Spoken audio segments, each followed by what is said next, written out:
Millionaire entrepreneur Dick Smith has criticised the ABC, telling Fairfax Papers that the broadcaster has ignored his campaign for lowering immigration. Mr Smith has been campaigning for a while for lowering immigration and wants the major parties to back him, saying only one nation has similar policies.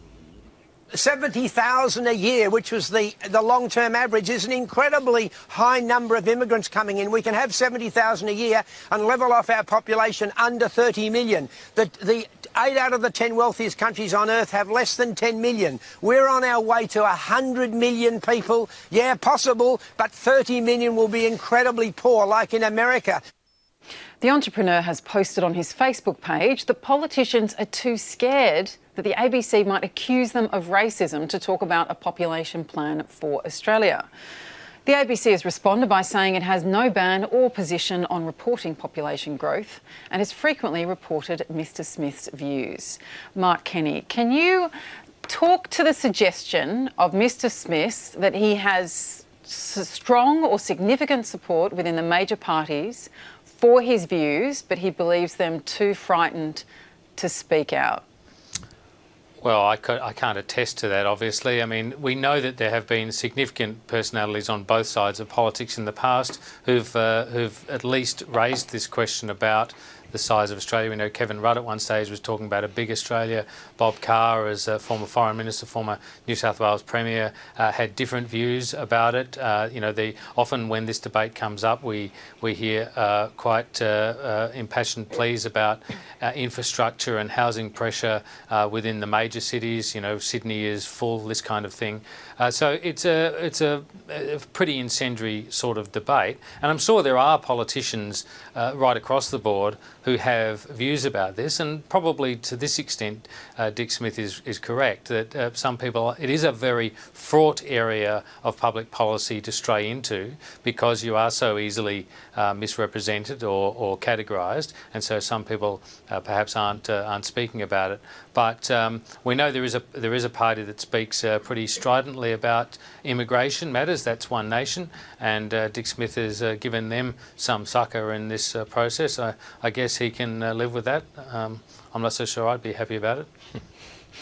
Yes, and the interesting contradiction, of course, is Mr Smith saying that his money will end up supporting or getting One Nation candidates elected, but he wouldn't vote for them himself because he disagrees with some of their views. Now, what, Alan, do you make of his attempt to have a debate in this fashion through an ad campaign? Will this be effective? I think his stunt today has been incredibly effective. I didn't know about this campaign until the whole story broke about the ABC banning him. So I think that's been brilliant. This is really bad messaging, actually. Take the ABC out, yeah. And he's getting a great little run right now on the ABC. But I think it's... we are open to these discussions. But look, maybe one of the reasons the ABC and indeed all the other media outlets that I absorb every day have not covered this to date is because it's not a really well-founded argument. And if you look at migration, predominantly people who arrive here are better educated than the rest of us. Their kids do better at school. They're generally of workforce age, so they have this sort of impact on the population of giving us more people in the workforce, which delays the impact of an ageing population. So we're getting a lot out of migration at the moment. It's geared predominantly towards delivering what employers need, and that's what fuels the economy, and it's been one of the most consistent forces driving economic growth in Australia decade upon decade. So, you know, I just don't think it's a really strong argument. Maybe that's why it hasn't been a story until the ABC angle. Don't you think we should always be talking about what's sustainable from an economic view as well as what fuels our economy, and whether we need to be talking about tinkering with levels of humanitarian and general immigration intake, which is what he's doing? We absolutely need to have this debate because I guess the missing piece has been the population has grown and that has fuelled economic growth, but we've really dropped the ball on infrastructure and on housing in particular. So people are actually feeling real pressure. That's why we've got an issue with housing affordability. It's one of the key factors. We haven't really dealt with infrastructure needs in terms of transport in our major cities, which is one of the factors that Bob Carr has called out in this debate. So there is actually value in calling out this debate, but I think we're actually focusing on the wrong solution. Cutting immigration won't do it. We just need to plan better for the impacts of immigration on demand for services. Georgina, have we really got to the point? As you know, you come on the drum often and we like to talk about everything, including older people having sex, to the delight of most of our panellists this evening. That's coming up. But have we really reached a point do you think, where we can have, you know, public figures saying they have to hold their views about adjusting levels of migration in private because they fear being castigated if they speak about it in public?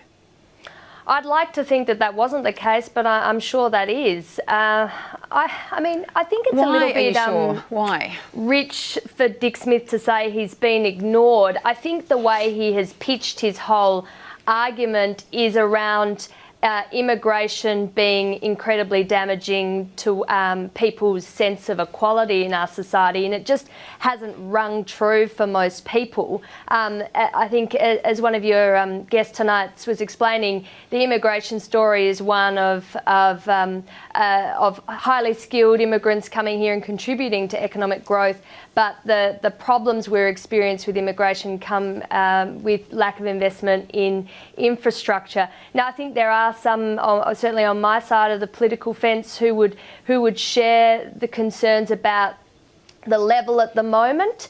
190,000, I think, last year coming into Australia. It's very high historically speaking, and there probably is a bit of concern that if you start talking about reducing those numbers, are you considered to be one of those who's saying, no, we're shutting up, it's Fortress Australia, we're shutting up shop, we don't want any foreigners here.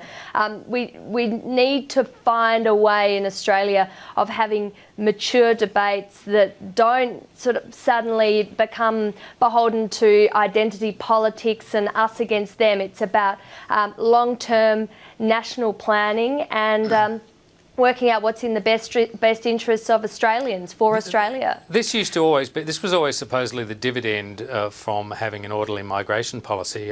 John Howard used to say if you can control your borders and control your intake of immigration, you can actually have a very high intake of skilled and unskilled migration through the humanitarian side, and that's what Australia has done. That's what the government claims to have done, and so I suppose we're seeing the policy play out now, where you know, the policy is under the control of the government. There is no high level of public disquiet about this.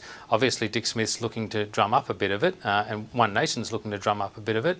But I think, generally speaking, there's a fairly high level of acceptance. I mean, we are, after all, an immigrant nation, and you only have to look at the Parliament and see how many people have dual citizenship at the moment, and you realise that not that many people, you know, can draw their roots sort of generationally back too far in this country. Yes. But I think Peter Dutton has expanded the debate to talk about values, and while we've been blessed with, you know, hundreds of thousands of skilled migrants coming to Australia, we do need to make sure that the values that Australia holds dear are shared by those seeking to come to our country, and that's been an important part of the debate that has been opened up in the last 6 to 12 months. Toby, have you got something to declare regarding citizenship, or...? Well, I hold 2 passports. Lucky you. I can't be a parliamentarian. That was always an object of envy, wasn't it? Nobody would vote for me anyway. So with Dick Smith, I disagree with what he's saying, but I like the fact that he's saying it and raising the debate. I think that's a good, positive thing. I'm very concerned that he's a guy who won't vote for a party that he's about to give $2 million to. And that seems to me a contradiction that you can't really move past. I think he needs a nice long lie down and a think about that. Well, the question is how effective that's going to be in marshalling support for his cause. Well, I suspect if he tips in $2 million, it'll be very effective. I suspect it will. For One Nation. For One Nation, and therefore deliver some influence and scare major parties and make it a thing that they have to deal with. But what's his beef with the ABC, really? It seems to me that that's probably just part of the stunt to get the thing discussed. And you know, he might be doing advertising. The ABC doesn't accept advertising. Is that his complaint? It says on my ABC briefing note here that it is a stunt. Nice try. Let's see what it says about our last segment. All right, now to...